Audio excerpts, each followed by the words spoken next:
superficiales y fundaciones profundas.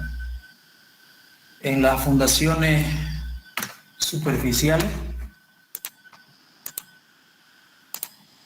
tendríamos todas aquellas que son, digamos, poco profundas. Estamos hablando de 1,60 m, 2 metros, 2,50 m. Ya las que son más de 5 metros ya vendrían a ser fundaciones profundas, como pilotes o pilotines también, ¿no? Los pilotines son, como su nombre lo indica, son más reducidos, son más pequeños, en mayor cantidad, de menor diámetro y poco profundos. Los pilotines son poco profundos. Los pilotes ya son más profundos, son en menor cantidad y para mayores cargas, ¿no? Para encarar un proyecto de fundaciones se precisa estar respaldado por los respectivos estudios de suelo. Eso es por donde tenemos que empezar, ¿no? El estudio de suelo, verificar qué tipo de suelo tenemos en esa obra. Entonces, lo primero que uno hace es tener el terreno, donde se va a construir, ¿no?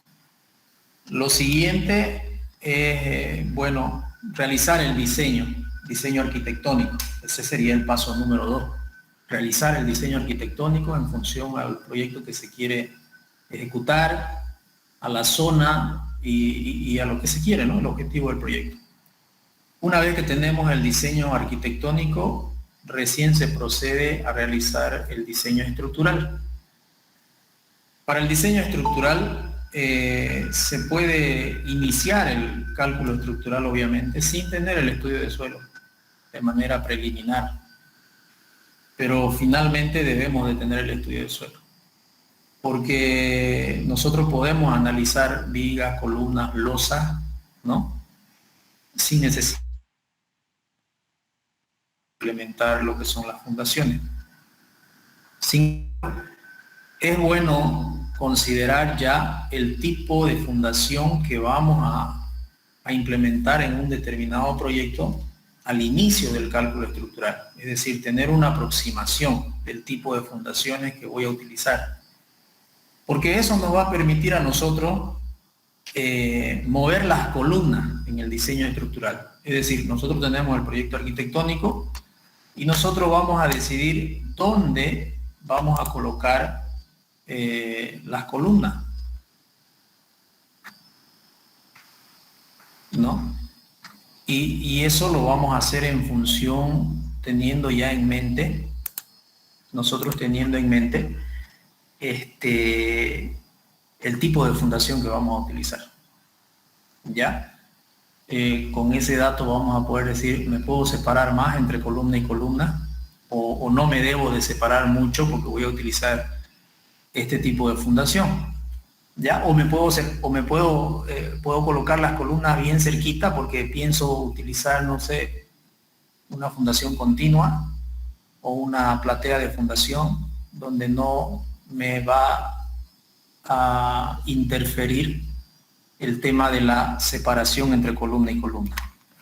Entonces, de manera preliminar es bueno, en el cálculo estructural, al inicio, nosotros conozcamos el tipo de suelo en el cual vamos a emplazar nuestra estructura, ¿ya? Consisten en sondeos que se realizan para ver las características de los distintos estratos por el que está conformado el suelo en el lugar de la edificación. Entonces, el estudio más clásico que nosotros realizamos en nuestro medio es el SPT, ¿no? Con el SPT nosotros vamos a obtener los esfuerzos, la tensión admisible del suelo. Aproximadamente se debe de realizar un pozo, un sondeo por cada 100 metros cuadrados de construcción, aproximadamente. Eso va a depender mucho de la geometría del terreno, de la geometría del proyecto que estamos emplazando. ¿ya? Si es demasiado irregular, es conveniente realizar más perforaciones, más pozos. En este capítulo veremos algunas nociones o técnicas. Nos abocaremos en analizar los elementos estructurales de fundación. Zapatas son cimientos superficiales construidos en zonas aisladas de la estructura. Son de uso muy frecuente y se emplean teniendo en cuenta los siguientes factores. Cuando el suelo es suficientemente homogéneo para tener asientos diferenciales entre las distintas zonas de la estructura. La zapata es un elemento estructural aislado, mientras más pesado, más profunda la fundación. Eso es, digamos, en cierta forma es proporcional, pero no es a letra muerta. Si nosotros tenemos mejor suelo arriba, vamos a tratar de fundar en el mejor suelo. No necesariamente nos vamos a ir abajo, digamos, ¿no?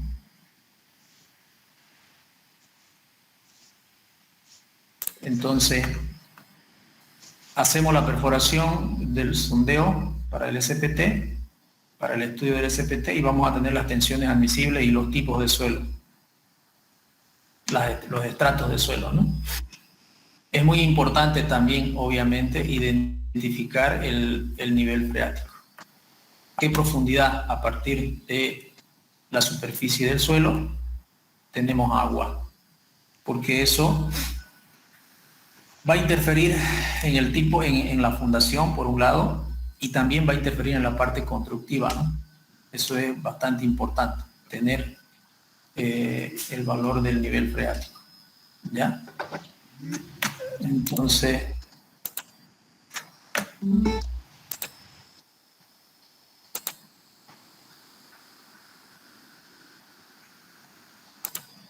ok, entonces ahí vamos a tener nosotros.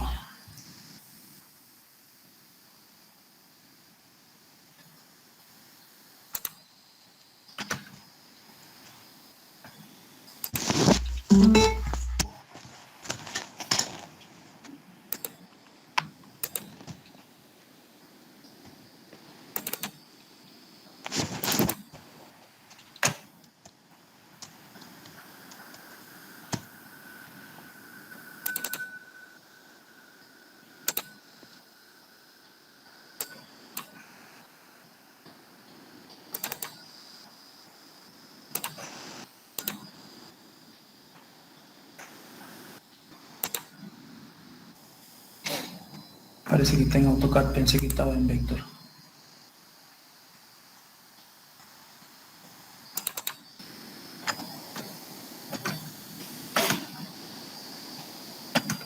Entonces, normalmente nosotros somos quienes decidimos dónde vamos a ubicar las columnas.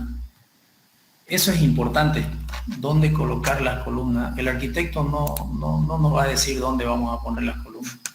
Nosotros tenemos que decir dónde vamos a poner las columnas. Y no lo vamos a hacer, digamos, de cualquier forma. Tenemos que tener algún criterio para poder definir la ubicación de las columnas. Ok. Por ejemplo, aquí tenemos nosotros un proyectito. Este es un plano en planta. Entonces el arquitecto nos va a pasar su proyecto arquitectónico y nosotros, ya sea, depende de si nos lo pasa en AutoCAD o nos lo pasa en Vector, tenemos que ir colocando la ubicación de las columnas. Y nosotros vamos decidiendo dónde van a ir las columnas de tal forma que no nos afecte en el proyecto, no nos afecte en gran medida el proyecto arquitectónico. En alguna situación vamos a tener que mover cierta estructura arquitectónica en caso de no encontrar una mejor alternativa, ¿no? Pero en su defecto lo normal es emplazar nuestra estructura en el proyecto arquitectónico sin modificarlo al proyecto arquitectónico. ¿Ya? Aquí en este proyecto, este edificio es de una cosa de 11 metros, 12 metros de ancho aproximadamente, 12,55 de ancho. Entonces se ha generado una columna casi al medio de la estructura, una fila de columnas casi al medio y una fila en la medianería del lado izquierdo y otra fila en la medianería del lado derecho o al revés. ¿Ya? Entonces se han puesto zapatas medianeras con viga de equilibrio hacia las zapatas centradas, que serían las que están al medio. No se ve bien aquí no se ve bien aquí el plano de fundación. Quizás esté aquí.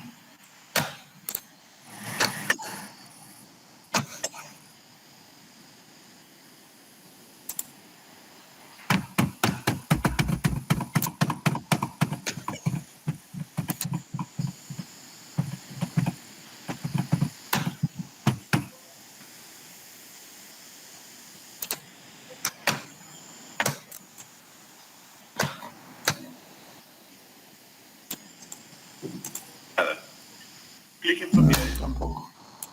Y nos va a aparecer estación. Es aquí donde subimos o bajamos el volumen. Su micrófono, apáguenlo por favor.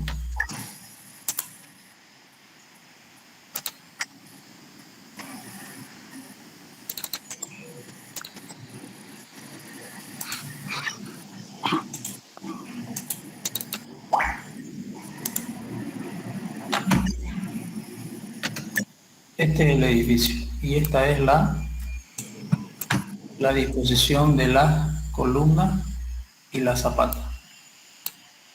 Entonces fíjense ustedes que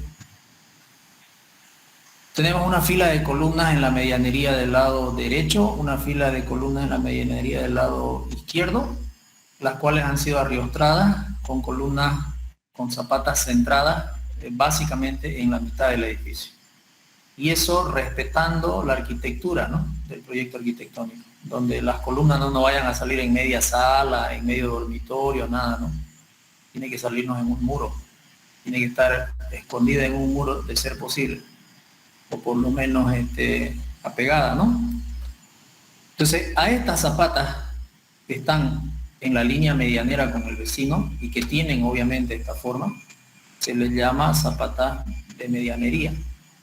Que estas hay que equilibrarlas, hay que evitar el vuelco de estas zapatas. Y el vuelco se lo evita arriostrándolas. Una forma de evitar el vuelco de estas es arriostrándolas con una viga de equilibrio a una zapata centrada. ¿Ya? De esta forma, como está esta de acá. Otra forma es haciéndolas combinadas, ¿no? Pero en este caso no se hizo combinada, obviamente porque están separadas con buenos metros, digamos. Si estuvieran más apegaditas, quizás se solapan, y si se solapan ya se las puede hacer combinadas. Pero en este caso, como están un poco alejadas, hay buenos metros de separación, entonces se la hace con viga de equilibrio, ¿no? Se la equilibra con una viga de equilibrio. Y esta viga de equilibrio, fíjense su dimensión, de 25 por 75. ¿No? Ingeniero, una pregunta, va a disculpar. ¿Cuántos se tendrían que estar cerca para utilizar una zapata combinada? Lo ideal es que se solapen, que se sobreponga una encima de la otra. Cuando nosotros diseñamos una zapata, nosotros calculamos el área de la zapata. Es lo primero que hacemos manualmente. Calculamos el área de la zapata 1, área de la zapata 2, área de la zapata 3. Y bueno, antes se lo dibujaba. Se lo dibujaba el área y ahí se ve si se solapa o no se solapa. Si se sobrepone o no se sobrepone. Si se sobrepone, entonces es mejor combinarla, unirlas y hacer una sola zapata. Una sola zapata combinada, como está aquí, mira, acá tengo una combinada. Estas dos columnas, se calculó el área y se solaparon. Como se solaparon, las unimos y hacemos una sola zapata para esas dos columnas. Acá hay otra zapata combinada. Se combinan esas dos porque se han solapado. Acá fíjense, no se llegaron a solapar. Entonces no necesitamos combinarla, pero sí necesitamos equilibrar esta que está en medianería y le ponemos una viga de equilibrio que la amarramos a esta viga que está cruzando así. Esta viene y cruza de columna a columna. No es que va hasta ahí, hasta la orillita y hasta la orillita. No. Esta va de columna a columna. ¿Ya? Solo que en este sector ya como que se pierde a la vista porque ya la zapata es más alta, ¿no? Es más alta que la viga y a veces la viga es más alta que la zapata. Eso depende del cálculo. Te puede dar más alto la viga o más alto la zapata. Ya, entonces lo primero es ubicar las columnas. Ese es el primer paso y no es a la primera. Muchas veces uno hace la ubicación de las columnas y después de que calcula las zapatas, qué sé yo, por algún motivo las terminamos moviendo las columnas y volvemos a calcular de nuevo todo. Entonces no es a la primera. Sí, algunas veces te sale bonito a la primera, pero hay otras veces que no. Entonces, lo primero es identificar dónde voy a colocar mis columnas. Por ejemplo, acá hemos trabajado con columnas separadas buenos metros, porque de esta columna a esta otra columna tiene como 6 metros. Si todo el lote es 12, entonces tiene poco más de 6 metros, porque mide 12,80 el lote. Más o menos como 6,40 y 6,40. 6 metros 40. Les comenté quizás en algún rato, una vez una arquitecta me dijo, ¿por qué construyó la viga de 9 metros de largo? Y yo le dije, ¿pero cuál es el problema? Que no se puede, me dijo. ¿Por qué no se puede? Porque las vigas solo se construyen de 3 metros. Mire, le dije, yo he construido un puente de 22 metros de largo y le he plantado una viga de 22 metros. Esa teoría de usted no es correcta. Uno puede construir. Es el cálculo el que te va a decir de qué dimensión tenés que hacerla la viga. Entonces, no hay ahí, bueno, la limitación es más que todo económica, no es estructural. Pero en ese caso, ¿y esa viga cuando es larga tendría que ser una viga pretensada?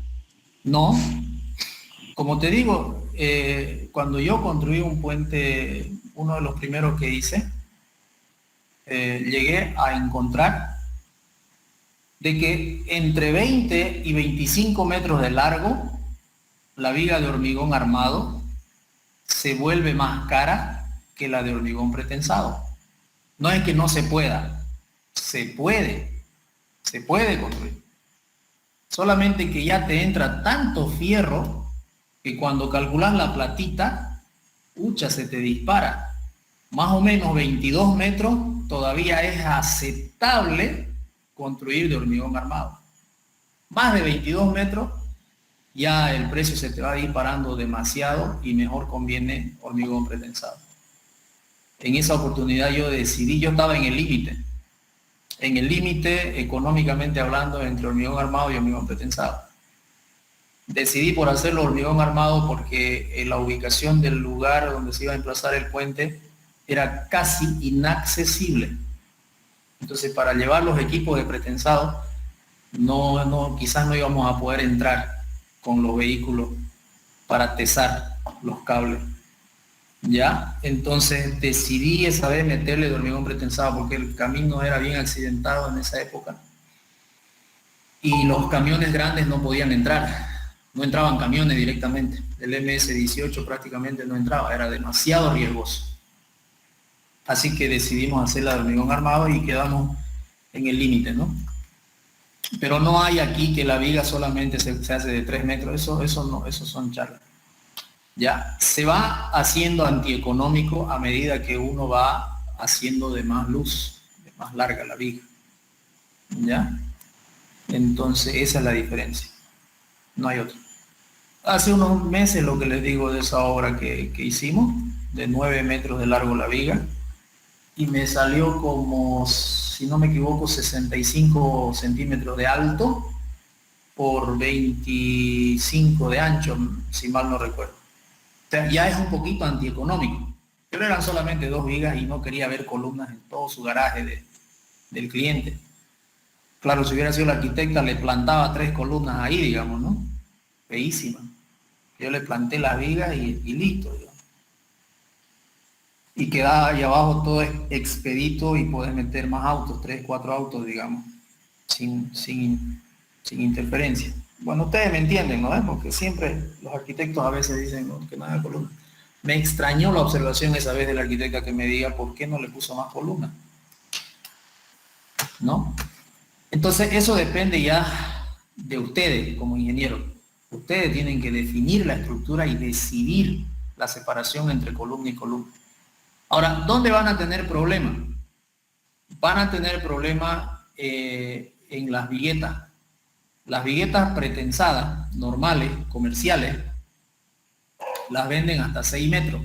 6 metros, miren ustedes, comerciales son 6 metros.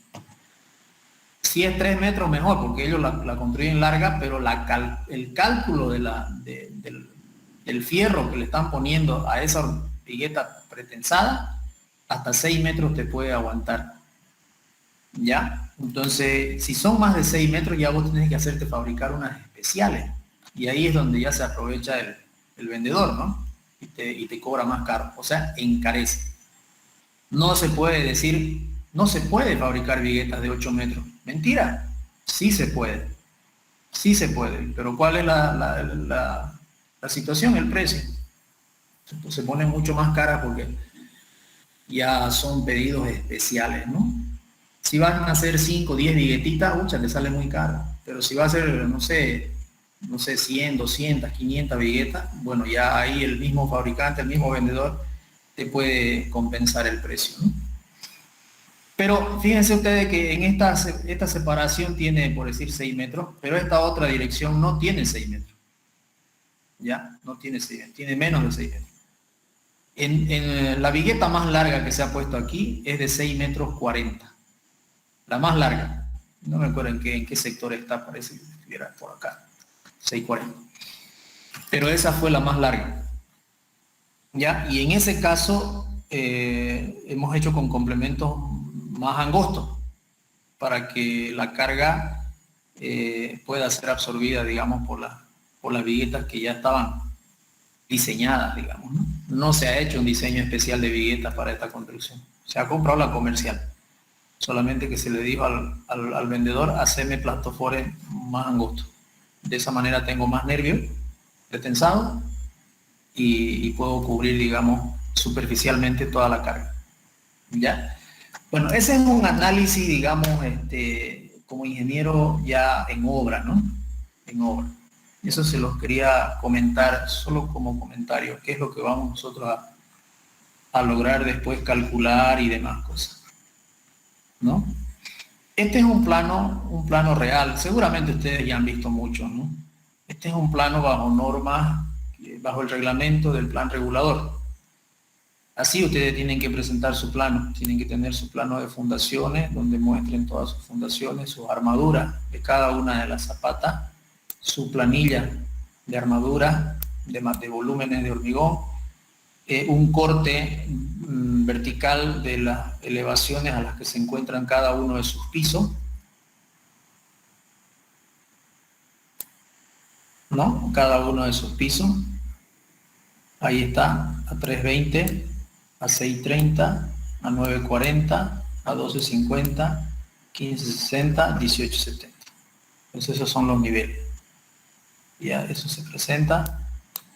Aquí tenemos el nivel, partiendo de este nivel, ¿no? 00. El nivel 00. El nivel de fundación, fíjense ustedes, 0,90. 0,90. Aquí viene el criterio del ingeniero, aquí viene lo importante. Es decir, ¿por qué 0,90? ¿Por qué tan poquito? Dirán algunas personas. Y otros dirán, quizás hay que ver la condición del terreno. Hay que ver la condición en la que estamos, la condición de terreno en la que estamos trabajando. Entonces resulta de que nosotros tenemos un suelo, tenemos un bulbo de presiones, ¿no? Está lenta mi máquina, creo. Tenemos un bulbo de presiones y nosotros tenemos que analizar, no solamente tenemos que analizar el bulbo, digamos, de presiones. Esto lo voy a proyectar como una hoja en blanco para hacer algún dibujito aquí, a ver si podemos dibujar algo.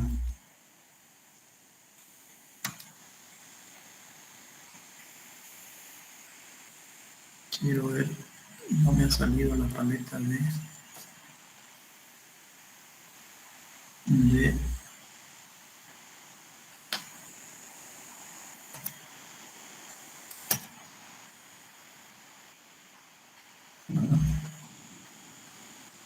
ahí se puede aprovechar ese dibujo de ahí.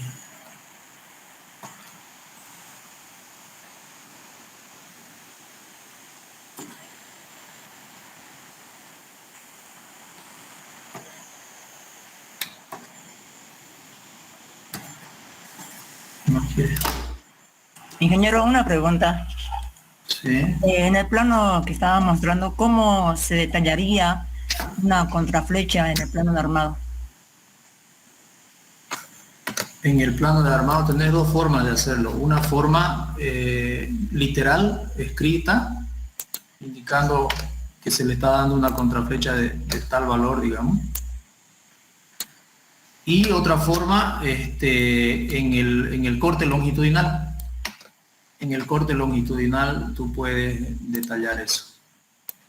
Supongamos que tenemos una zapata con su respectiva columna, pero lo vamos a hacer centrada. Entonces nosotros tenemos por debajo de la zapata, esto lo podemos ponerle un colorcito, un plomito. Ya. Esta zapata tiene lo que se llama un bulbo de presiones. Ese bulbo de presiones lo podemos quizás dibujar así. Un bulbo de presiones. Ya. Y ese bulbo de presiones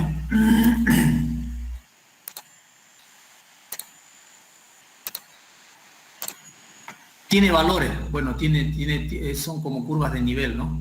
En todos los lados tiene valores. Y este es el valor máximo de presiones, donde teóricamente el peso que carga esta zapata en ese lugar, hasta esa profundidad ya ya deja de generar esfuerzos al terreno, ¿no? Deja de generar esfuerzos al terreno. Esa es su profundidad máxima del bulbo de presión.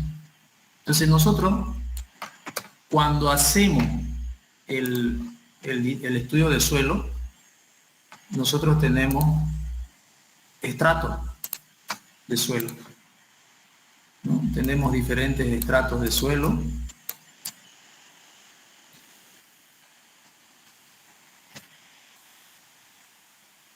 Que puede darnos diferentes tipos de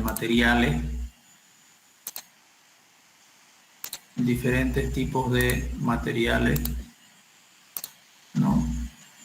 Y ahí es lo que nosotros tenemos que decidir.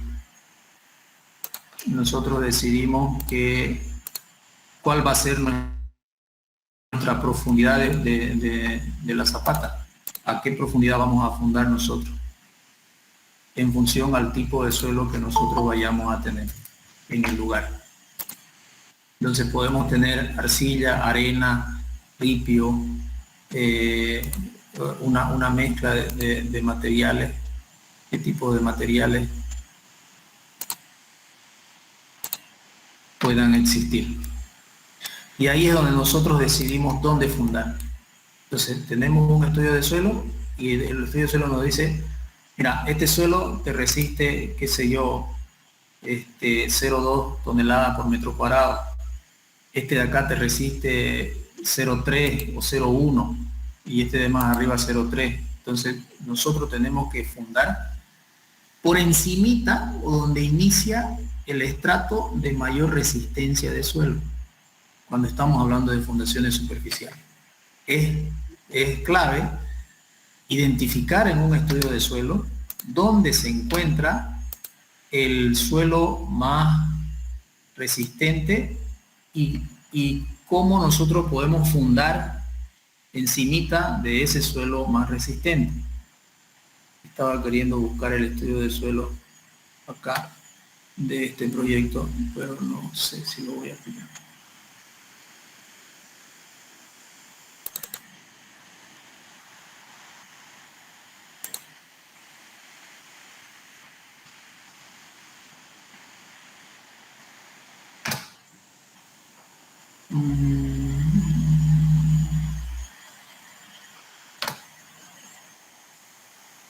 Yo me había hecho para este proyecto a mano nomás, porque no encontré un software para determinar el cálculo del bulbo de presiones. Me había hecho una planillita Excel para, fíjense ustedes, donde yo coloco las columnas, estoy analizando cuántas veces se repite el largo o alto y el ancho, ¿no? O sea, el un lado y el otro. Cantidad, precio unitario, a ver qué tengo aquí. Estos son volúmenes de hormigones, altura para el cambio de material.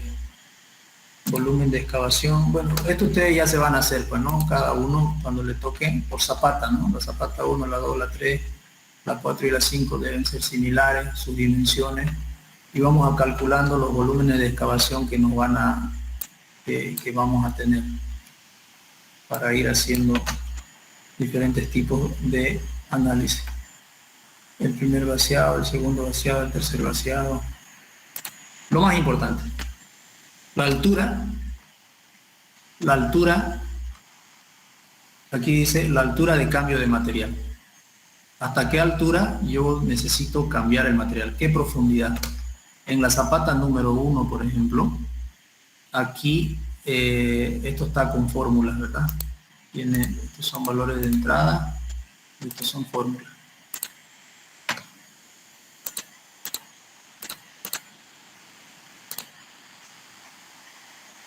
Y aquí está el volumen de capa base. Este es lo más importante y este de acá, la tensión admisible del suelo. Yo tengo la tensión admisible del suelo, la inicial, y con el cambio de material, la que voy a tener. ¿Qué tensión tengo en el terreno, en ese momento, en esa zapata? ¿Y qué tensión voy a lograr alcanzar haciendo el cambio de material? ¿No? Y de ahí calculé el volumen de la capa base. Yo le metí capa base como material para hacer el cambio de suelo. ¿Ya? 3 metros cúbicos, 11 metros cúbicos, zapata por zapata. ¿Cuál era mi tensión admisible en la zapata 2? ¿Y a qué tensión admisible voy a llegar haciendo mi cambio de material? Una por una. Y con esa tensión admisible ya yo sabía los volúmenes de materiales que tenía que cambiar, ¿no? El volumen de excavación que tenía que, los volúmenes de hormigón que iba a necesitar. Bueno, bien diferentes plantas y pisos, ¿no? Profundidad del bulbo de presión. Esta debe ser la misma planilla. El 6 de febrero, 6 de marzo, los cronogramas. El diseño presentado a plan regulador. Hay todo un montón de cosas, ¿no? Hidrosanitario. Aquí debe haber hasta fotos. Hasta fotos ahí. Fíjense esta de acá.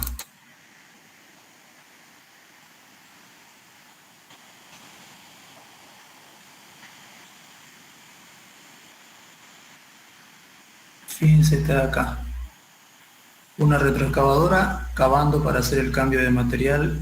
Solamente se sectorizó la zapata nomás. La zapata y con su sobreancho. Porque te dice la teoría, si ustedes agarran el Fratelli y lo leen, o el de Terzaghi, entonces te dice que un tercio de la altura del bulbo de presiones tenés que aumentarle al ancho de la zapata. Si tu zapata es de 2 metros, tenés que hacerla calculando el bulbo de presiones, y te sale, por decirte, no sé, 1 metro. Entonces un tercio sería 30 centímetros de sobreancho a cada lado. Entonces, en lugar de poner 2 metros solamente, tenés que cavar 2 metros 60 para hacer el cambio de suelo. No podemos cambiar el suelo justo para el tamaño de la zapata, tenemos que generar un sobreancho. ¿Y cuánto es ese sobreancho? H tercio. ¿Qué H? La altura del bulbo de presiones. Calculamos el bulbo de presiones, cuál es su altura, y a eso le sacamos 1 tercio y le aumentamos al ancho de la zapata. Por eso es que tenía una excavación de sobreancho a la zapata. Se cava y se cambia de material. Aquí ya se cambió, digamos, ya se está compactando básicamente el nivel de fundación aquí. Ya está el nivel de fundación. De aquí para abajo se ha cambiado como 60 centímetros aproximadamente, según lo que me acuerdo, ¿no? Ya ahí se está prácticamente terminando de compactar para meter los fierros y vaciar la zapata, básicamente.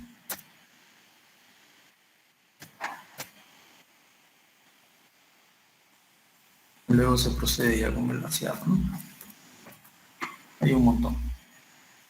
Ahí vemos armadura, fíjense ahí, la viga es, fíjense lo que les decía, la viga no está al ras de la zapata, la viga tiene que entrar hasta la columna, y ahí se amarra también a la zapata. Ya, en este caso no se procedió, digamos, con una carpeta. Lo normal es poner una carpeta de limpieza, se llama, debajo de la zapata, pero sí se pusieron galletas de 12 centímetros de alto. Entonces esas galletas te suspenden 12 centímetros y te van a generar un recubrimiento con el suelo de aproximadamente 10 centímetros más o menos, ¿no? Porque nunca es perfecto. Entonces, previendo eso, se subieron 12 centímetros las galletas para arriba y se procedió con esa metodología. Fíjense la armadura acá arriba. Fíjense la cantidad de armadura acá arriba. En 2 camas. Una ahí y otra ahí. Y abajo, fíjense la armadura. Poca armadura, ¿no? Quiere decir que el momento aquí en la unión con la zapata es fuerte en esta viga. Todas las vigas de equilibrio son así. Cuando hagamos los cálculos ustedes se van a dar cuenta. Los momentos son grandes en esa parte, ¿no? Aquí hay otra. Igual, fíjense la cantidad de armadura, ¿no? Aquí pareciera estar bien tupidito, pero no es tan así, porque tienen el tamaño 3/4 de pulgada, tienen separación del agregado. Lo que pasa es por el ángulo de la foto y también por qué foto, ¿no? Igual sus galletas aquí tienen 12 centímetros, ¿ya? Y esta separación entre fierro y fierro tiene 3/4 de pulgada para que ingrese el hormigón por ahí. Y en este caso se tuvo que utilizar una vibradora de concreto con la punta de fierro de menor diámetro para que logre ingresar por esos huecos, porque se puso de esa manera. Siempre cuando uno hace este tipo de metodología tiene que humedecer la tierra, el polvo, o sea, mojarlo para que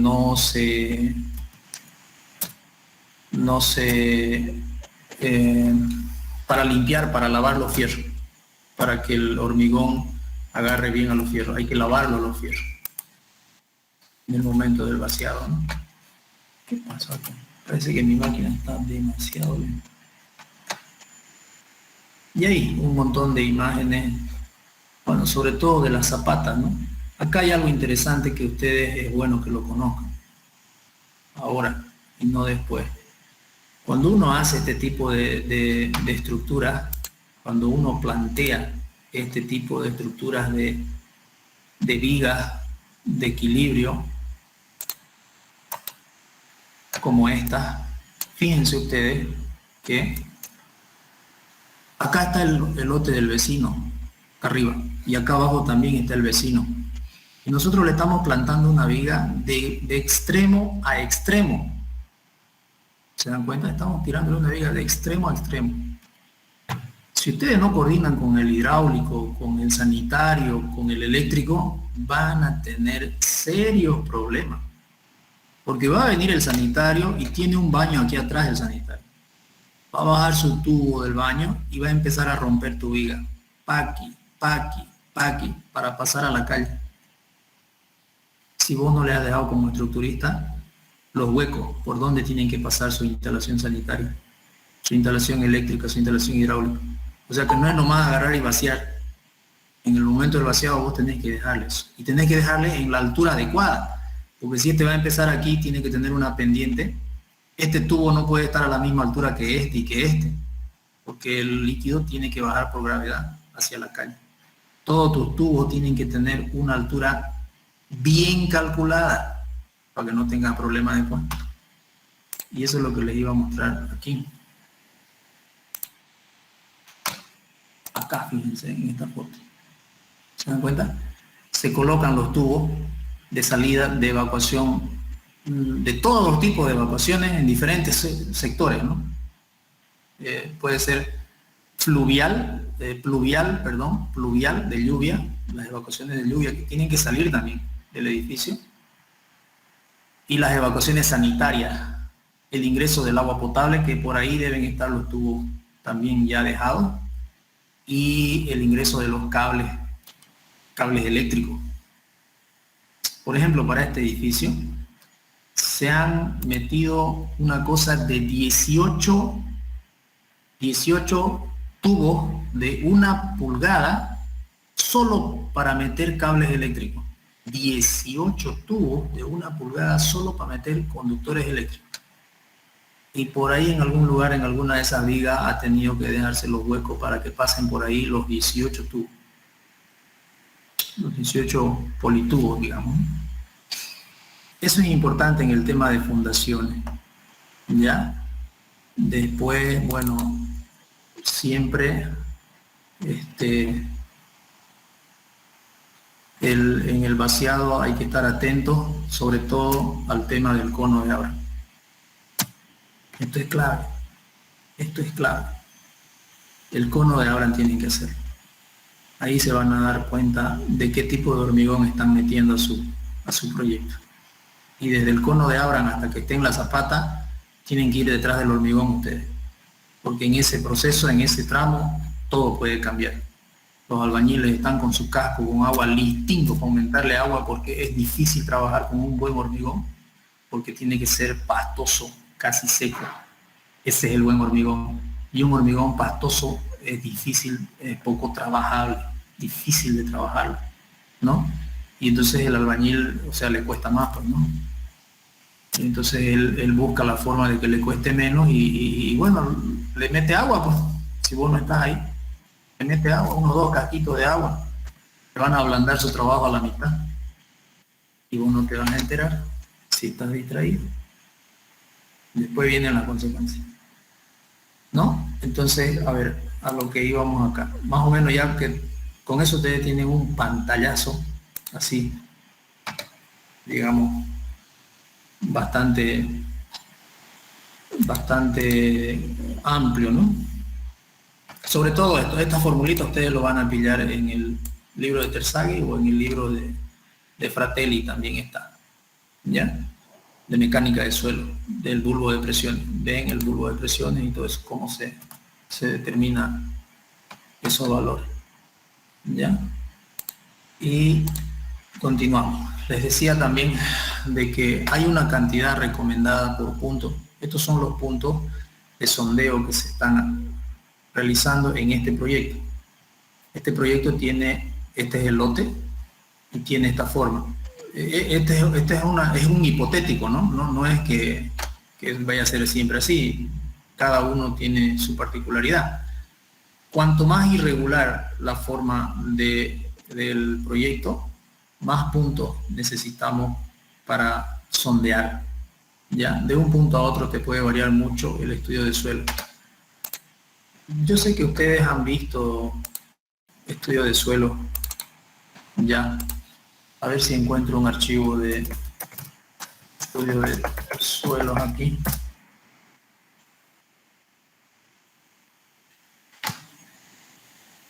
Me gustaría mostrarles un estudio de suelo para que lo podamos analizar un poquito y poderlo comprender mejor.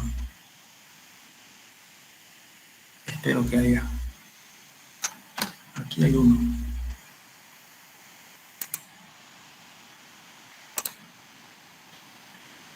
Estudio de suelo Smart Space. A ver. Aquí hay uno. Este es el informe del estudio de suelo de Citecal. Pero no está ahí. A ver este otro. Aquí está. Aquí está. Veamos un pocito.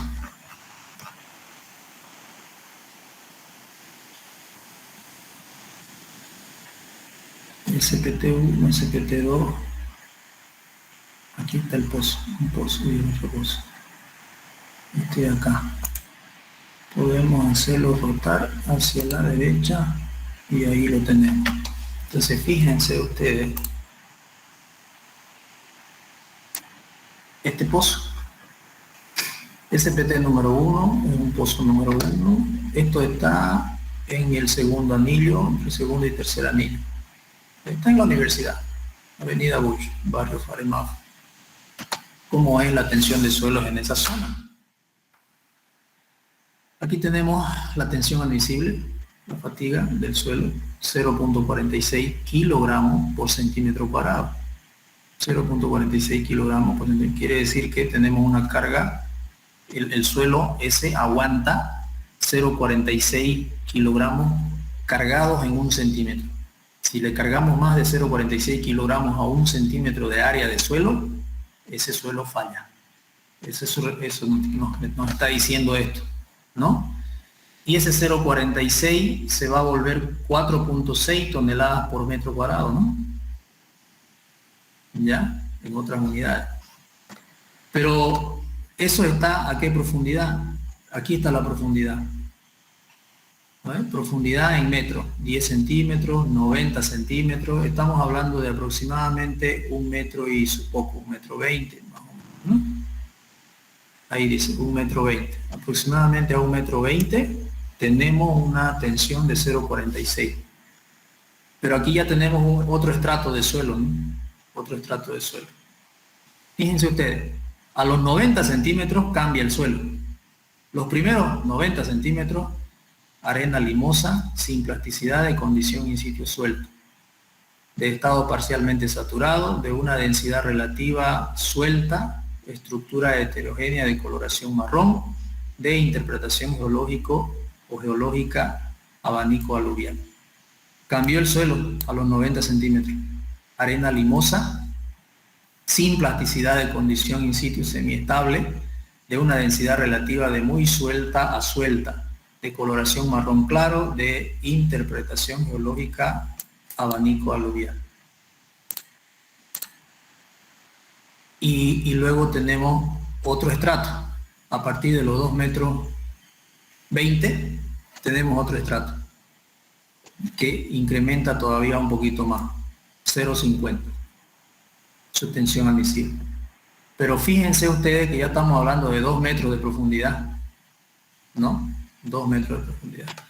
Entonces, en este, desde 1 metro hasta 2,20 m, el suelo es el mismo.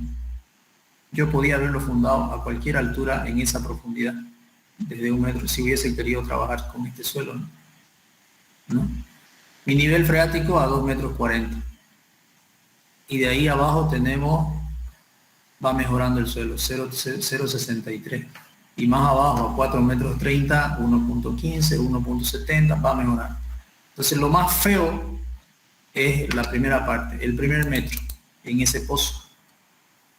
En este pozo, fíjense qué pasa en este pozo. Y fíjense que es el mismo lote, y es un lote pequeño, no es un lote grande.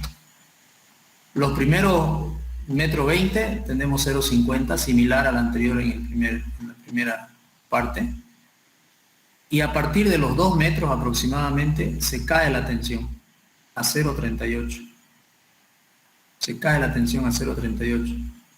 Y de ahí vuelve a subir la tensión a 0,57. Entonces, y va subiendo después, ¿no? A 0,77. Entonces, este es el que nos llama la atención, básicamente, de que en el 1,20 m tenemos una tensión de 0,57 por lo menos, que no es buena, ¿no? Es una tensión mala. Pero de que más abajo, a partir del 2 metros, ya tenemos una tensión mucho peor.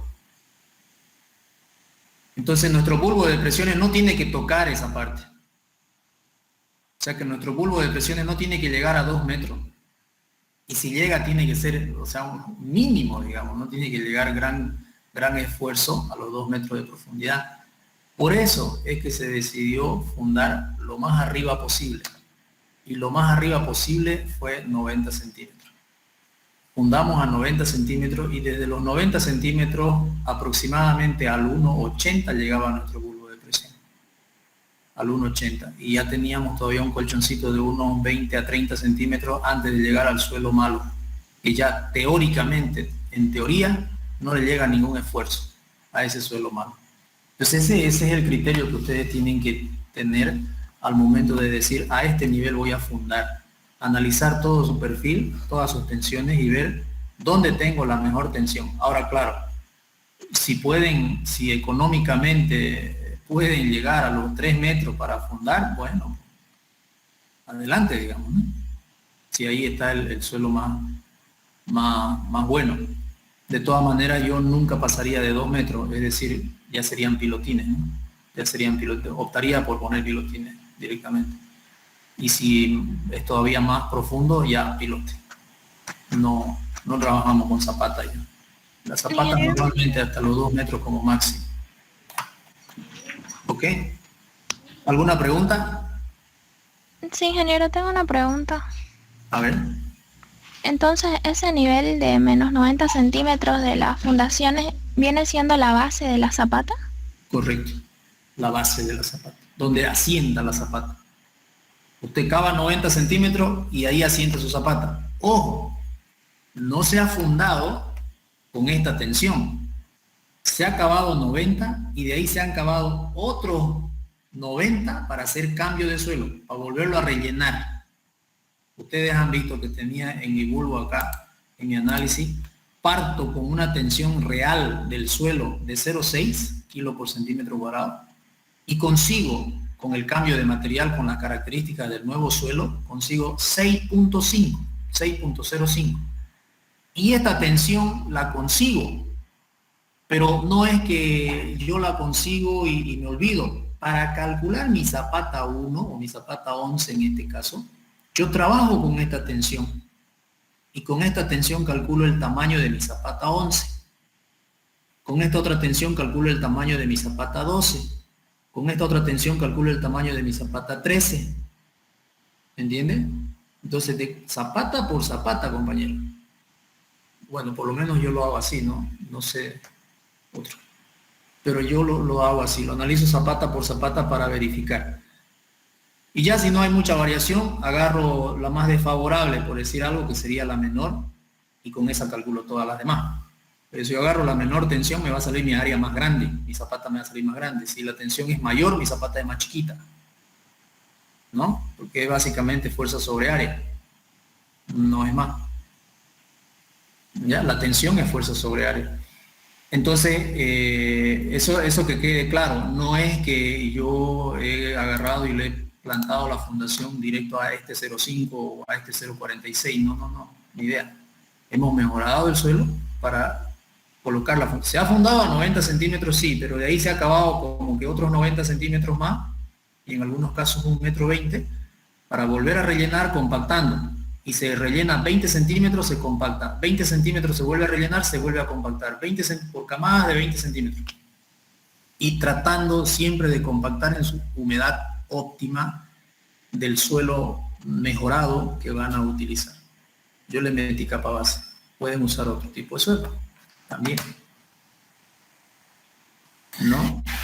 Ingeniero, una consulta. ¿Con qué tensión admisible recomienda usted ya comenzar a calcular la fundación? En este caso podríamos hablar 0,8 o 1, por lo menos, lo más bajo, ¿no? Lo más bajo. Pero si tú agarras 0,46, te va a salir una zapatanga enorme. Igual funciona. No es, o sea, ¿cómo te explico? No es que yo te pueda recomendar con esta tensión vas a empezar a calcular, sino que vos como ingeniero tenés que decidir de qué tamaño querés que sea tu zapata. Si querés tu zapata pequeña, necesitas una tensión grande. Y si querés una tensión grande, ya tenés que calcular cuánto material vas a cambiar y cuál es la tensión que vas a garantizar a esa zapata. No sé si me dejo entender. Es relativo el hecho de decir con qué tensión voy a trabajar. ¿Ya? Podemos trabajar con esta de 0,46, pero cuando hagas tu cálculo con 0,46 te va a salir una zapata, no sé, de 8 metros por 8 metros. Bueno, si te entra en tu proyecto, si cumple con unas características geométricas de tu proyecto, le podés meter. Y si tenés la plata. Pero es mucho más fácil, en lugar de construir hormigón de 8 por 8, cambiar el suelo, mejorarlo el suelo, mejorar la tensión admisible del suelo y reducir tu zapata. Cuando ya tu tensión mejora, esto llega a 1, a 2, a 3, ya tu tensión es grande, entonces ya tu zapata es pequeña. Y tu bulbo de presiones tenés que verificar hasta dónde va a llegar, porque el bulbo de presiones te va a decir hasta dónde tenés que cambiar de suelo. El bulbo de presiones es elemental. Si no es nomás agarrar y decir, ¿sabes qué? Cambiarle 20 centímetros de suelo. Y si tu bulbo de presiones llega a 80, no te sirve de nada por esos 20 centímetros. En absoluto de nada. Tenés que calcular la altura de tu bulbo de presiones. Y a esa profundidad tenés que cambiar el suelo. No hay más. No hay más. ¿Ok? Eso es. Eso es. Es decir, en el bulbo de presiones, por ejemplo, que yo les estaba mostrando aquí un dibujito, si nosotros analizamos el bulbo de presiones, acá tenemos otro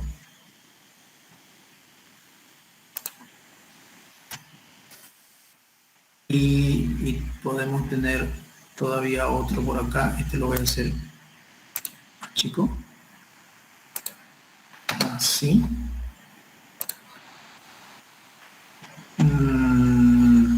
Le vamos a cambiar a un colorcito más llamativo y además lo vamos a poner atrás y lo vamos a cortar. Ahora lo vamos a seleccionar y lo vamos a poner adelante. Ese es tu bulbo de presiones, el mayor valor. Por decirte, te sale 5, digamos, 5 kilos por centímetro cuadrado. Te sale el valor del bulbo de presiones y con una formulita le calculas la altura. ¿A qué altura tenés 5 kilos por centímetro cuadrado? Este grandote ya va a ser 0,1 kilos por centímetro cuadrado. O sea, los que están más abajo, las líneas isométricas que están más abajo, tienen menor valor de la tensión del bulbo de presiones.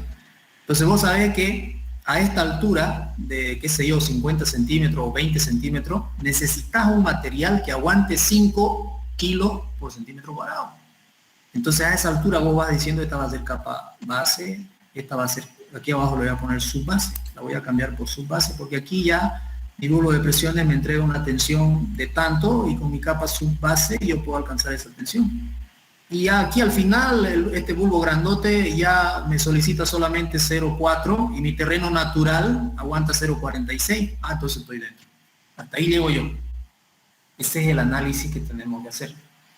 A ver de que el bulbo de presiones, la tensión del bulbo de presiones, la última, cuánto vale, cuánto de profundidad tiene, y comparar con mi suelo si aguanta ese valor de tensión. Nada, ya con eso estamos tranquilos. ¿Ok?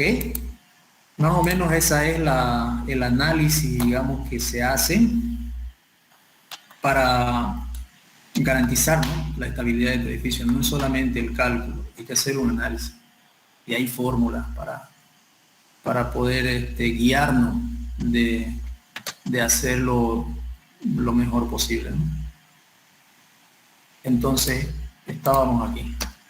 Entonces, se recomienda hacer un pocito por cada 100 metros cuadrados, dice. Pero yo lo veo poco, particularmente, lo veo poco. Entonces, en el caso mío tenía 230 metros cuadrados y le hicimos 4 pozos. Le hicimos 4 pozos. No en las esquinas, netamente. Hicimos un poco como que, en lugar de tener 12 por 12 más o menos, que es el terreno, hemos hecho a unos 8 por 8 más o menos. Sí, un poquito más adentro. Ya, entonces, pero si hacen un pocito por cada 100 metros cuadrados, están respaldados por las recomendaciones. Depende del terreno. Si tu terreno si hay experiencia de que el terreno cambia mucho en pocos metros, es mejor hacer más estudios de suelo. El esquema de un edificio vendría a ser este, con zapatas aisladas, aquí como se ve, y tenemos el suelo. Normalmente en nuestra zona tenemos arcilla, tenemos estratos de arcilla, vamos a pillar. Y obviamente un ingeniero no va a fundar pues sobre una arcilla, ¿no? O sea, sería el colmo, digamos, ¿no? No es nomás agarrar y cavar y meterle la fundación. Incluso si no tenés estudio de suelo, no podemos agarrar y meterle sobre una arcilla, digamos. Tenés que cambiarlo el suelo mínimamente, una cierta profundidad, haciendo un pequeño análisis. Por eso somos ingenieros. En todo caso, le damos nomás al albañil, pues, ¿no? Que lo haga como le dé la gana. Pero nosotros no podemos hacer eso, tenemos que hacer un análisis. ¿Ya? Y cuando no hay un estudio de suelo, lo que uno hace es, bueno, mi zapata lo voy a fundar acá, la excavo, porque no tengo nada, estoy en el campo, en un monte, salvajemente haciendo una construcción. Luego de hacer la excavación, tipo calicata, para donde se va a fundar la zapata, ahí le metemos un barreno, una perforación con barreno. Por lo menos 1 metro, mínimo 1 metro más, para saber qué tipo de suelo, por lo menos al tacto, porque ustedes han llevado mecánica de suelo, y conocen la arcilla, conocen el limo, conocen la arena, ¿no es cierto? Mínimamente, aunque no sea con la clasificación, pero ya. Ustedes la miran, la agarran al suelo, lo friccionan un poquito y se van a dar cuenta. Si es limo, es arena fina, arena gruesa, es arcilla. ¿Cuál es el mejor suelo? Entre esos, la arena sería el mejor suelo. Si tiene un poquito de cohesión, mejor, ¿no? Pero entre la arena y la arcilla, toda la vida, la arena. Porque la arcilla es muy peligrosa en este lugar. ¿Por qué es peligrosa la arcilla en este lugar? Porque el nivel freático para nosotros es bastante superficial. Y si tenemos arcilla y tenemos agua, eso se hace un desastre, ¿no? La arcilla es muy dura cuando está seca, pero cuando se moja no aguanta nada. Nada, absolutamente nada. Ese es el análisis que hay que hacer. Hacemos la excavación, metemos un barreno, sacamos unas muestras de suelo y si no yo les estoy hablando en un caso hipotético donde no tenemos opción a nada, solo a nuestra experiencia y a nuestra vista. Mínimamente eso, ¿no? Una calicatita y meter el barreno y sacar muestras para saber a qué profundidad estamos, qué tipo de suelo tenemos, ahí abajo, donde estamos queriendo fundar, ¿no? Sigma admisible versus carga. Esto es tensión admisible del suelo versus la carga que le vamos a poner a esa zapata. ¿Ya? Hay asentamientos diferenciales. Por supuesto que hay los asentamientos diferenciales. El problema es cuando hay estrato de arcilla, cuando el suelo es heterogéneo.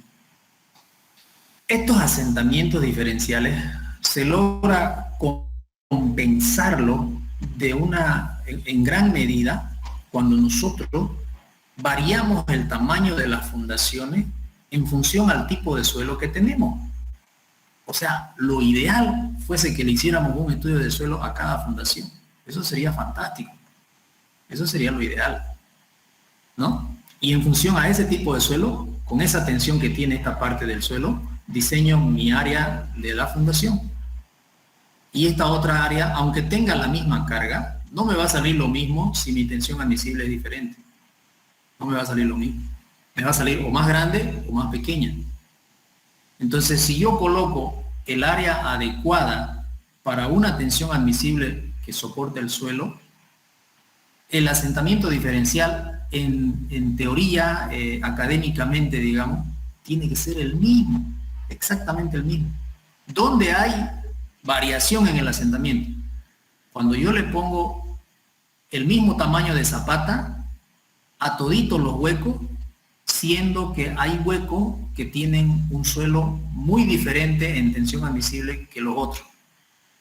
¿Me entienden? Entonces, si tengo la misma carga en todas las zapatas y todas las hago del mismo tamaño y mi suelo tiene variación de resistencia, va a haber un asentamiento diferencial mucho más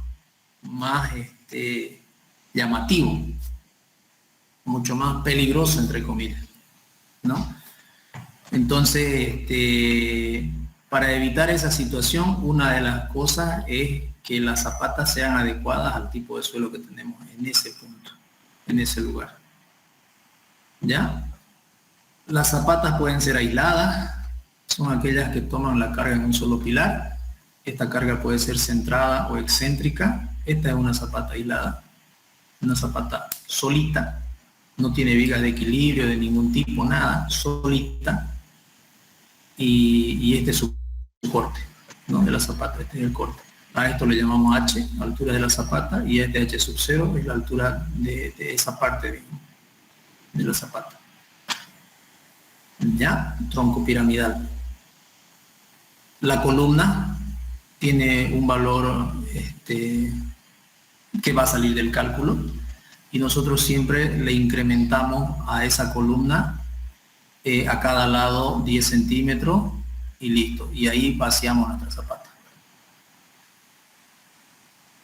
Zapatas combinadas, otro tipo de zapata. Son aquellas que soportan 2 o más columnas en un número reducido y se emplean cuando estos pilares están próximos entre sí, o también para reducir asentamientos diferenciales o para solucionar el tema de excentricidad que presentan las columnas sobre media medida. ¿No? Entonces, esas situaciones se salvan con este tipo de solución, las zapatas combinadas. ¿Cuándo las combinamos? Cuando nosotros hacemos el análisis del área de la zapata y se sobreponen, se solapan. Quiere decir que esta columna me generó una zapata de un tamaño X y esta otra de otro tamaño que se solaparon. En ese caso hago una combinada, las combino las dos. Para hacer una combinada, no sé por qué no me ha funcionado esto. Vamos a ver si el intento de nuevo. Para hacer una zapata combinada es básicamente lo mismo. Lo mismo en el sentido de sumar las cargas de todas las columnas que llegan a la zapata, las sumamos y la distribuimos en una determinada área. Descargar el lenguaje. Y a ver si lo mismo.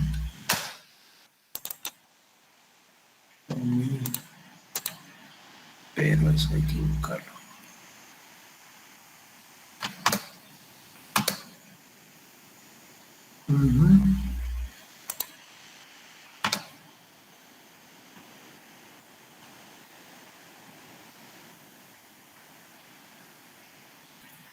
Si podemos ahora dibujar algo.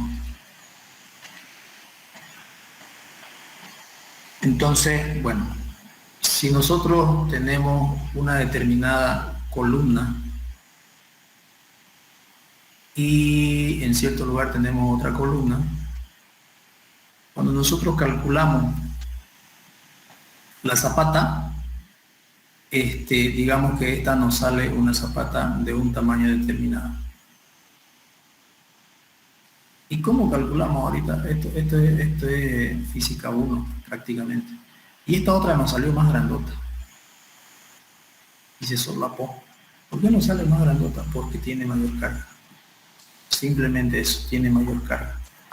Entonces, Nosotros tenemos una determinada normal aquí. Y aquí tenemos otra normal. Normal 2, digamos, normal 1 y normal 2. La presión es fuerza sobre área. Eso es física 2. Presión, fuerza sobre área. Entonces, para nosotros la presión es la tensión admisible del suelo, el sigma. La fuerza es la normal. Y el área es el área de la zapata, la que estabiliza. Entonces, ¿qué datos tengo yo en esta fórmula tan simple? Tengo la tensión, porque voy a decirle al laboratorista, calculame la tensión. Y él me va a decir, tu tensión es tanto, es dato. Tengo la normal. ¿De cómo saqué la normal? Porque hice mi cargado del edificio, calculé mis vigas, calculé mis losas, calculé el muro, el peso, todos los pesos, la gente, el gimnasio, todo lo que va a llevar, la carga y baja la carga hasta abajo. Todos los pisos que tenga el edificio. Al final tengo la normal. Lo que no tengo es el área. Entonces, simple, despejamos de ahí, ¿no? El área es igual a la normal dividido entre la tensión. La tensión es dato, la normal lo he calculado, también es dato. Y ahí calculo mi área. Eso es eso es, digamos, el cálculo de Zapata es esto, así tan simple como esto. Ahora, en las investigaciones nos sugieren que le aumentemos, le multipliquemos unas cositas por aquí, por allá. Y ya son cositas, digamos, ¿no? Ya son cositas. Cositas más que vamos a ver en la formulación de más allá que nos dicen que multipliquemos esta normal por 1.08 simulando el peso propio de la zapata. Es decir, que esta normal no considera el peso propio de la zapata. Esta normal es solamente las cargas que llegan por la columna a ese punto.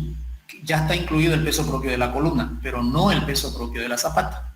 Entonces, este 1.08 significa el 8% del peso de la zapata. ¿Cómo? El 8% el 8% de la normal, el 8% de la normal, dice, es aproximadamente el peso propio de la zapata. Por eso se multiplica por 1.08. De ahí calculamos la normal. Entonces, si nosotros tenemos, por decir, de ahí calculamos el área. Si nosotros tenemos, por decir, una normal, no sé, de, digamos, 10 toneladas, 10.000 kilos, kilos le pongo porque la tensión lo tengo en kilos por centímetro cuadrado en el estudio de suelo que acabamos de ver.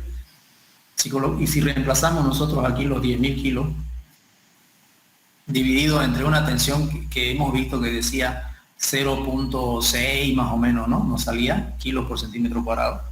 Entonces vamos a tener el área en centímetro cuadrado, porque esto está en kilo y esto está en kilo por centímetro cuadrado. Entonces, si nosotros dividimos eso, nos sale con un 0 más y dividido entre... A ver, ¿cuánto nos da eso? 10.000 dividido entre 0.6 nos sale 16.666.66. 16.666.66 centímetros cuadrados. Ya. ¿Y cómo hago? Este es un lado A y este es un lado B. Entonces yo digo que mi área va a ser igual a A por B. A por B es mi área. Entonces yo tengo varias opciones ahí de hacerlo. Si quiero mi zapata lo hago circular. Lo hago circular. Si quiero, si no me voy a complicar, lo puedo hacer. Si quiero lo hago rectangular a lo largo así, a lo largo horizontal. O si quiero lo hago rectangular a lo largo vertical. En este caso, si tengo dos columnas ahí y todo lo demás es expedito, entonces podría considerar hacer mi zapata así, ¿no? Así larga. Sí. A lo largo. Eso nadie me va a objetar. Lo importante es que el área cumpla y soporte la carga. Nada más. Entonces, si yo la quiero hacer cuadrada, A va a ser igual a B. Si yo la quiero hacer cuadrada, yo puedo decir que A es igual a B. Por lo tanto, mi área sería igual a al cuadrado. Al cuadrado. Entonces yo digo que, finalmente digo que A al cuadrado es igual a 16.666.66. Por lo tanto, A va a ser igual a raíz cuadrada de ese valor. Y de ahí obtengo el valor de A. Entonces, si nosotros hacemos el cálculo de ese 16.666 y le sacamos la raíz cuadrada, lo que es este,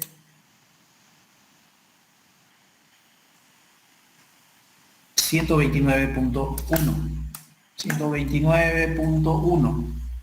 Entonces aquí me da 130, digamos, puedo adoptar como 130 centímetros.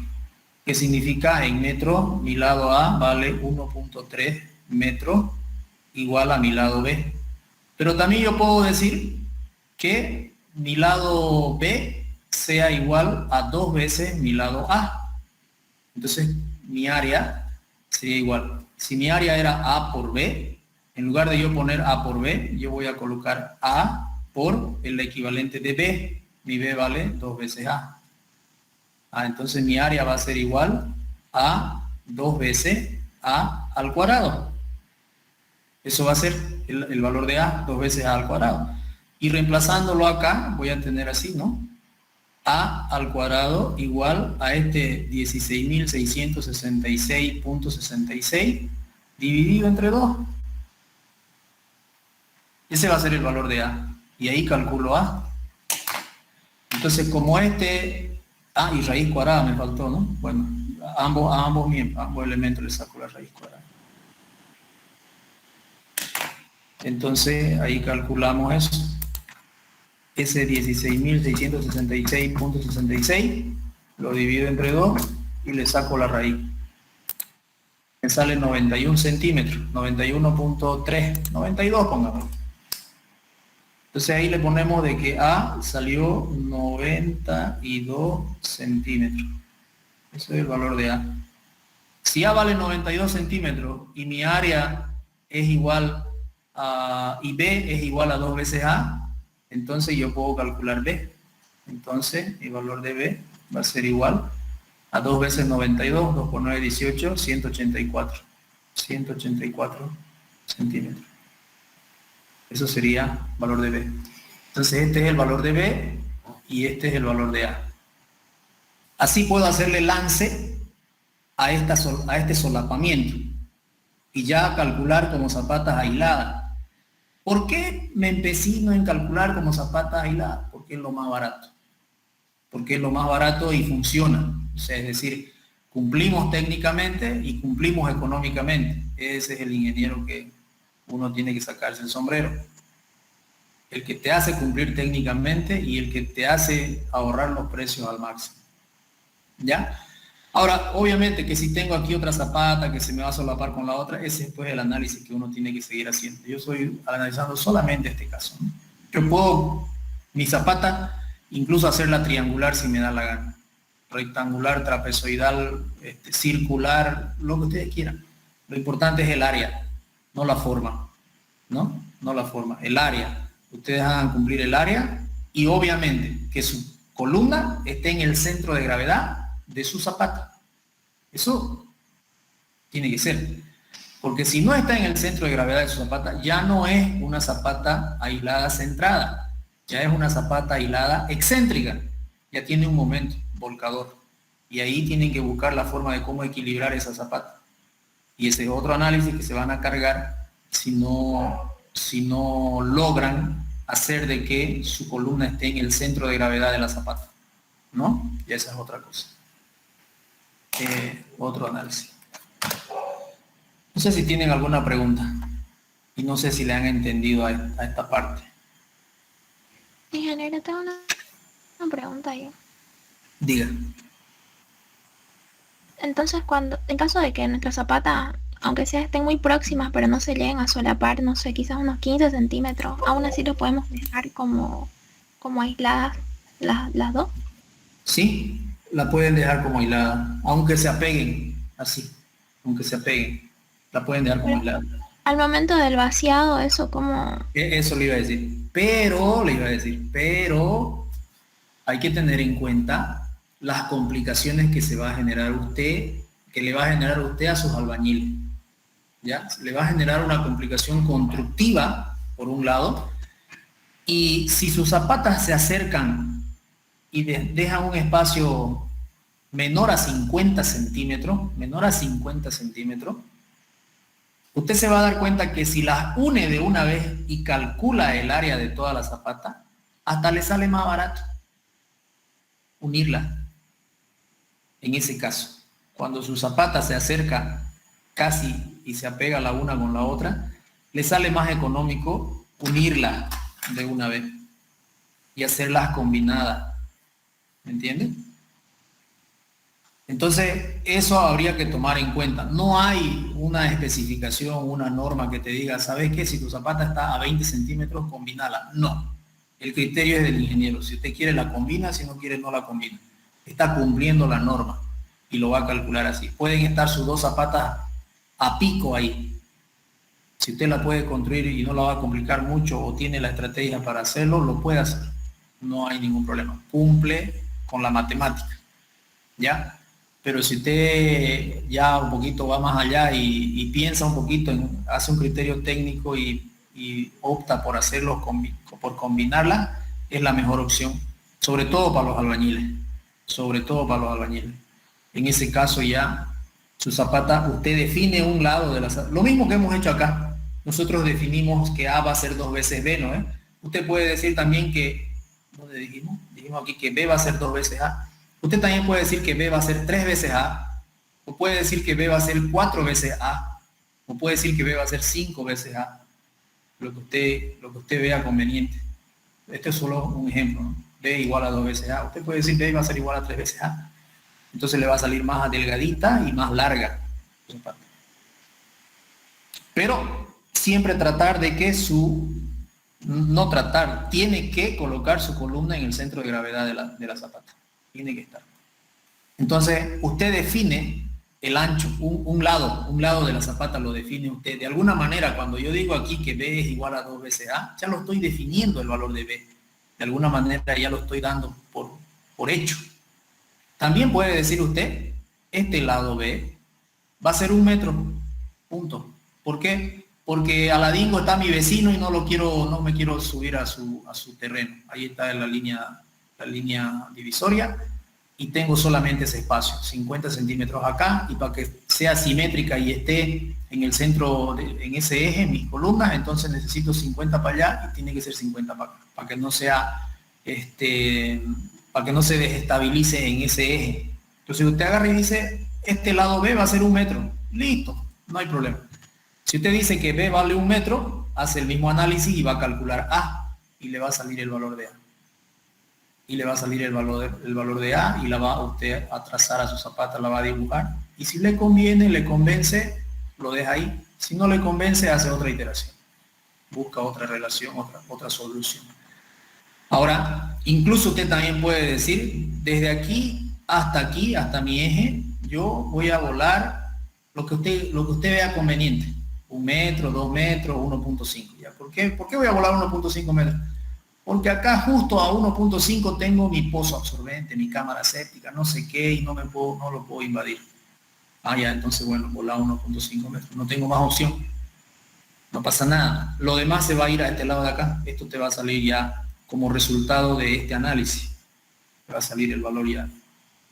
Y ya cuando ya tenés definida tu área de fundación, ya te vas a ir a calcular las armaduras.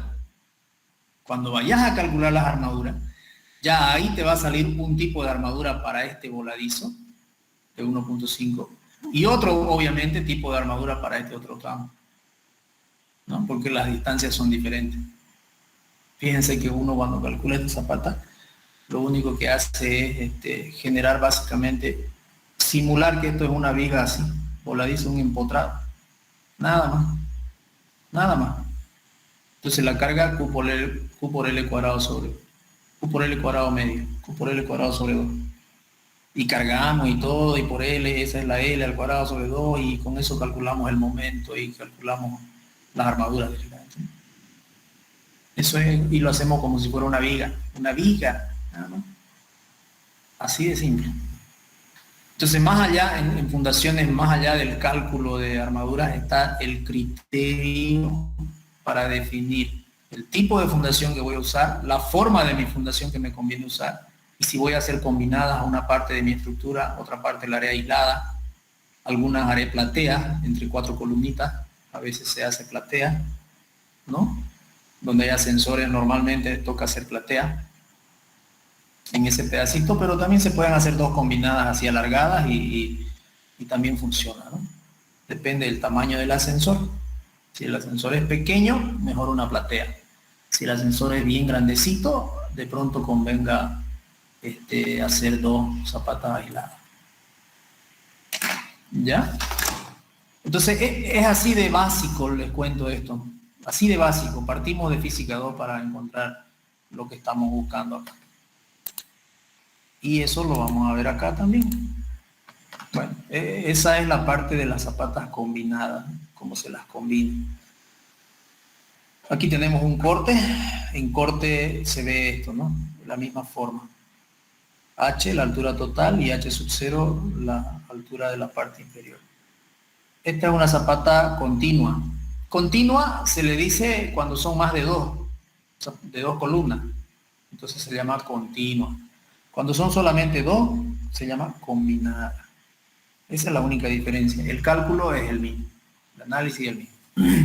Entonces, si yo tengo acá 4 columnas, sumo las 4 normales, 100 más 100 más 150 más 150, qué sé yo, 300, 400, 500 de mi normal, y esos 500 van a venir acá, ese valor, y el análisis es mismo, exactamente lo mismo. ¿Ya? Yo defino el área, voy a calcular el área definiendo los lados, uno de los lados de la zapata, el otro va a tener que salir por el cálculo. Y yo tengo la oportunidad de definir es uno de los lados, en función a lo que tengo alrededor. También pueden definir el lado más largo, lo pueden definir.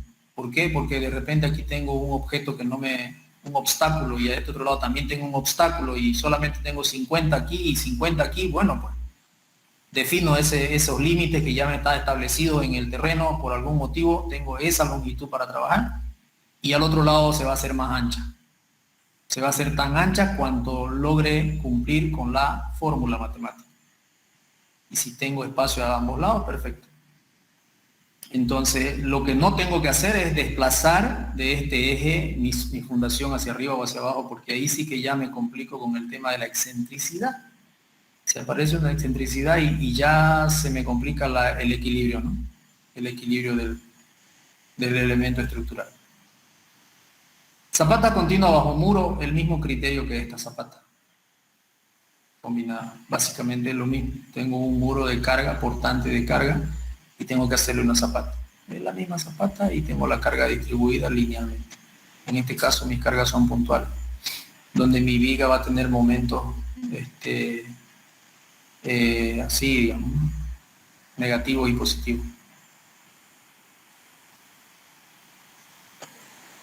Tensión admisible del suelo son determinadas a base de las condiciones, la primera netamente resistente, la segunda impuesta por los asentamientos, que debe ser compatible con la capacidad de deformarse de la estructura. Los coeficientes de seguridad toman valores diferentes dependiendo de los riesgos que presenta un determinado estudio. De ahí cuando calculamos el área necesaria para absorber una determinada carga, lo hacemos con un dato que es conocido y se llama tensión admisible del suelo a nivel de fundación. Como hemos visto acá, tenemos tensiones admisibles a todos los niveles que nosotros le pidamos al estudio de suelo. Si nosotros queremos y le decimos, mira, quiero que me saques la tensión admisible cada 50 centímetros, él lo va a hacer. No tiene mucho sentido, pero lo va a hacer. Normalmente, cuando no le decís vos cada cuánto querés tu tensión admisible, él te pone tensión admisible cada que cambia de suelo notoriamente, cada que encuentra él un estrato notoriamente diferente de suelo. ¿Ya? Entonces, cada que pasa eso, el track te coloca su tensión admisible. Aquí hay un suelo diferente, tiene otro color, tiene otra textura, muy, muy diferente, entonces calculen, pónganle SPT ahí. y él lo hace poner el SPT y te dice más o menos. Entonces, no es 100% fiable, pero, o sea, tenemos un valor de partida, ¿no? No es 100% fiable, pero tenemos un valor de partida. Como quien dice, a nada, eso sirve. Entonces, la tensión admisible es igual a la tensión última sobre el coeficiente de seguridad que nosotros vayamos a utilizar. Depende de la característica del suelo, puede variar entre 2 y 8. Nosotros para calcular necesitamos la tensión admisible del suelo. Valores característicos sin mayorar.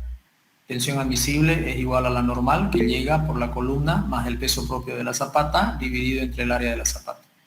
Entonces la fuerza sobre área estabiliza la tensión. O al revés, la tensión es igual a la fuerza, tiene que ser igual a la fuerza sobre el área. De lo contrario, no hay un equilibrio. Eso sería, no hay un equilibrio, ¿no? Las fuerzas verticales hacia abajo tienen que ser igual a las fuerzas verticales hacia arriba. Esta tensión admisible básicamente es esta carga distribuida que tenemos acá. Pero no nos olvidemos que nosotros esta carga distribuida la podemos volver puntual. Y esa carga puntual tiene que ser exactamente igual a la suma de estas dos cargas que nos están llegando para que quede en equilibrio. Si no llegamos a ese equilibrio, obviamente va a haber un desplazamiento. Un sistema físico cuya sumatoria de fuerza es diferente de 0, significa que está en movimiento. Entonces nuestro sistema físico tiene que tener una sumatoria de fuerzas igual a 0. De lo contrario, estaría en movimiento. Luego tenemos que comprobar al vuelco y al deslizamiento, ¿no? Son las dos fallas que puede enfrentar una zapata. Las detallaremos a continuación. Tenemos que comprobar al vuelco. Esto también es física, esto es física 1, ¿no? Donde hacíamos sumatoria de momento. Es física 1.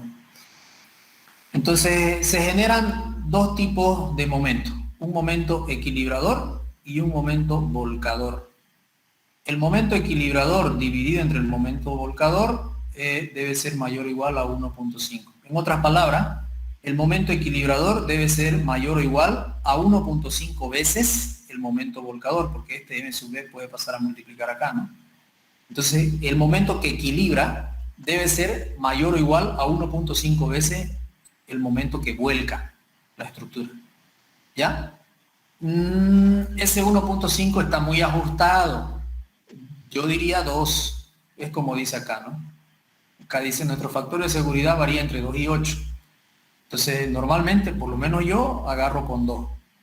¿Y por qué con 2? Porque el suelo es sumamente heterogéneo. En el un lado de la zapata vos tenés el dato y al otro lado ya puede ser diferente. Ya puede ser el suelo diferente y puede ser muy diferente, como también puede ser muy similar. Entonces, como no tenemos exactamente las propiedades del suelo en el que estamos fundando, la bibliografía recomienda utilizar un factor de seguridad, normalmente de 2. Cuando nosotros construimos presas, cuando calculamos elementos estructurales de esas magnitudes, trabajamos con 2, 2.5, 5, depende del riesgo al que nos estamos metiendo.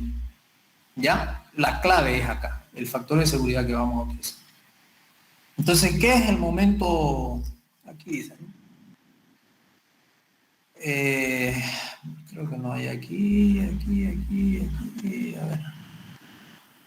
Entonces hay un momento volcador y un momento equilibrador. El momento volcador se va a generar por la fuerza cortante que tengamos en el pie de fundación y el brazo de palanca al punto de rotación de un posible vuelco. Es decir que esta zapata con una cortante en esta dirección, obviamente va a intentar volcar alrededor del punto A. El punto de rotación es el punto A. Entonces el brazo de palanca va a ser la altura de la fundación, porque en realidad este cortante no está ahí arriba, está aquí en el cuello. Se lo idealiza aquí en el cuello de la zapata. Aquí. Entonces ahí se concentra el cortante. Esa fuerza cortante por la altura de la zapata es mi momento volcador. Y ese valor de momento volcador multiplicado por 2 tiene que ser menor que el momento equilibrador. que el momento equilibrador. ¿Y cuál es el momento equilibrador? El peso total del elemento estructural por el brazo de palanca hacia el punto de rotación. Fíjense ustedes que me genera un momento antihorario. El peso total por el brazo de palanca al punto A es un momento antihorario, y en este caso el momento volcador es hacia el otro lado, entonces es un momento horario. ¿Ya? Tiene que ser 2 veces mayor el momento equilibrador que el momento volcador. Con eso estamos seguros de que no va a volcar, cumple. No va a volcar, no va a fallar al vuelco. ¿Ya? Podrá romperse la estructura, pero no vuelca si nosotros hacemos cumplir eso. Ya, fallará otra cosa. La comprobación al deslizamiento es cuando no vuelca, pero producto de esa misma fuerza perpendicular al elemento estructural, se genera un desplazamiento. ¿Ya? Y ahí ya es importante el tema de la cohesión del suelo y demás cosas, porque generamos una fuerza de rozamiento aquí abajo. La única fuerza que nos soporta al deslizamiento es la fuerza de rozamiento. Básicamente ese es el equilibrio. La fuerza horizontal hacia la derecha tiene que ser equilibrada por una fuerza horizontal hacia la izquierda. ¿Cómo se va a generar esa fuerza horizontal? Con el rozamiento entre la superficie de la zapata y la superficie del suelo. Y ahí obviamente interviene la cohesión del suelo, el ángulo de fricción interna del suelo, ¿no? Y esta es la formulita. Esta es la formulita que tenemos, mayor o igual a 1.5 veces de m. También acá podemos adoptar 2, mayor o igual a 2. Y ahí quedamos seguros, ¿no? Mucho más seguros.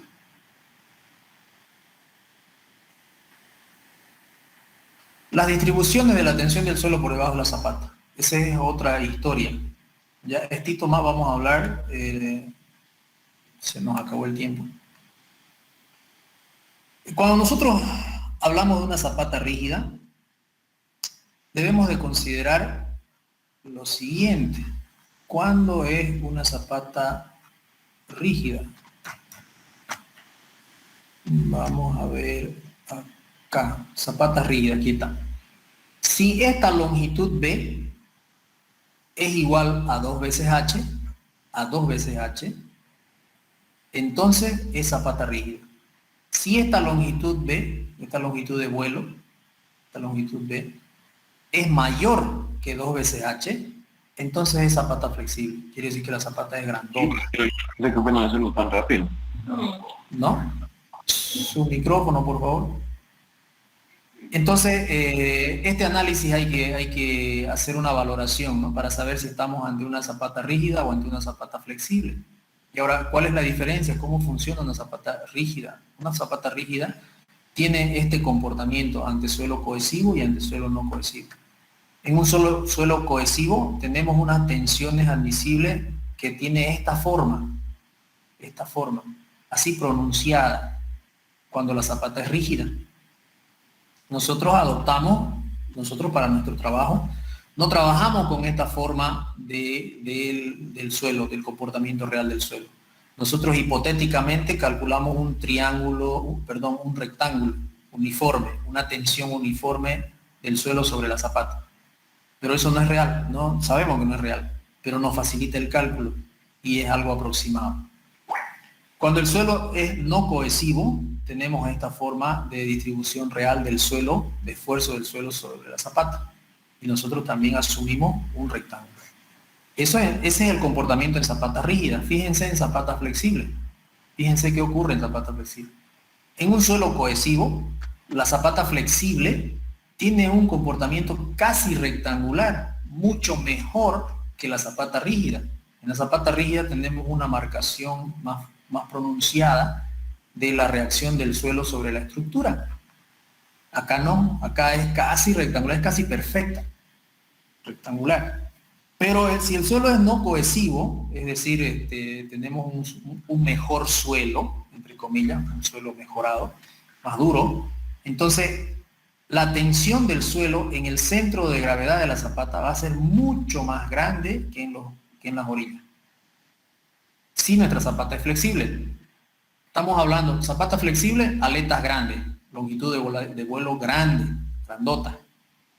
Por eso se genera este tipo de tensiones en el centro de gravedad. La mayor carga trata de absorber el centro de presiones porque el suelo es más resistente, es más duro.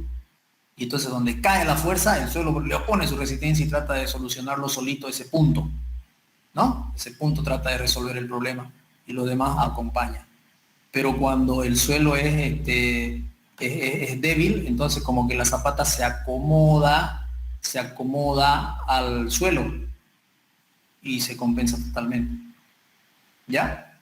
Entonces, esa es la diferencia entre zapata rígida y zapata flexible. Nosotros, nuestros cálculos lo vamos a hacer con zapata rígida, porque es la que, entre comillas, mejor se acomoda a un diagrama rectangular en ambos casos, tanto en suelo cohesivo como en suelo no cohesivo. Y peor aún aquí en Santa Cruz, ¿no? Nosotros tenemos acá básicamente arenas y estamos casi en esta zona más que en esta zona. Acá casi son como que arcilla, limos. Tenemos también nosotros arcilla, obviamente, pero más tenemos arenas. Ok, bien chicos, entonces ahí vamos a quedar. No sé si tienen alguna pregunta. Acá tenemos un resumen de lo que hemos visto, ¿no? 1.08 es el peso propio de la zapata por la normal dividido entre la tensión admisible del suelo para encontrar el valor de la zapata, el tamaño de la zapata. Bien, ahí vamos a quedar, jóvenes. El día viernes continuaremos. El día lunes el examen de ese día. ¿Ya? Ingeniero, una pregunta. Los prácticos lo vamos a ir subiendo a Classroom. El 27. Okay. El 27. ¿Perdón? ¿Hasta qué hora podemos subirlo? El 27 lo podríamos subir, bueno, hasta las 12 de la noche lo hagamos. ¿Ya? Claro, está bien, enero. 23 y 27 hasta las 12 de la noche. Dije, una pregunta con respecto al práctico, de la losa irregular, ¿lo podríamos hacer por el método de las tablas de Nielsen, lo del PowerPoint, o sí hay que hacerlo con Marcus? No, por la tabla de Nielsen. Ah, ya. Más fácil. Ya. Ese es el que recomienda la ACI también. El otro de la de Marcus es para la norma europea. Y para losa nervurada, igual utilizamos la Nielsen. Sí. Ah, ya, en realidad el formato que yo les he dado es lo que tenía con la norma europea, pero me gustaría que ustedes lo hagan de una vez con la norma ACI y así podemos comparar, por un lado comparar resultados y por otro lado tener ya escrita el ejercicio resuelto por la norma ACI. Ya, gracias. No de nada. Ok chicos, nos vemos entonces el día lunes, ¿ya? Ingeniero, disculpe. Diga.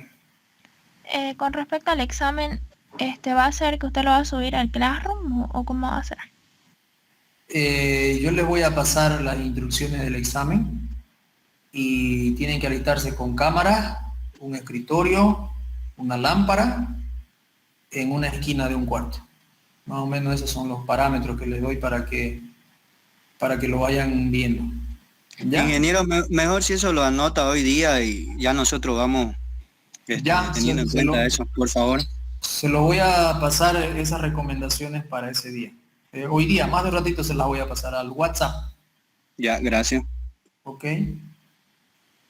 Bien chicos, entonces si no hay más preguntas, nos vemos el día lunes, ¿ya? Se cuidan, que tengan una feliz noche buena. Ingeniero, ¿con cuántos decimales vamos a trabajar en el examen? Mínimo 2 decimales, mínimo 2, ideal 3. ¿Ya? Mínimo 2 decimales, Ya, gracias. De nada. Ok chicos, nos vemos entonces. Cuídense mucho.